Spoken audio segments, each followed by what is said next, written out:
going to give you a little bit of a synopsis, and then I'll get into specifics in terms of what was done with my stories. But that we betrayed the public. We broke their trust. And we had been riding on a reputation of excellence for years. And now we were quickly shutting down one side of the debate. And how were we doing that?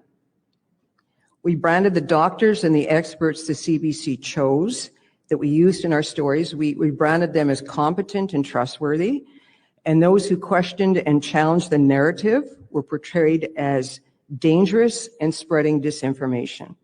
And that was regardless of what their specialty was, what their background was, and what their experience was. And I just also want to sort of give you a window into how this affected me personally. As a veteran journalist, I had solid contacts in the community. I had people calling me with stories.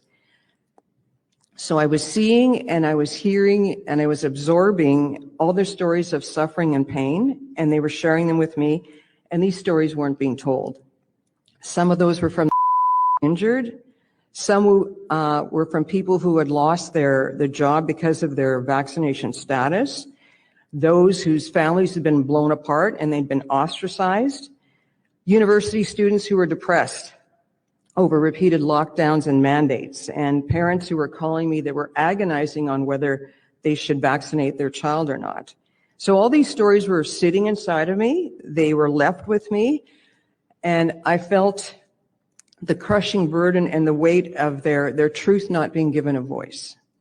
And it affected my well-being because these people trusted me, and I felt I had failed them and I had let them down. So can I just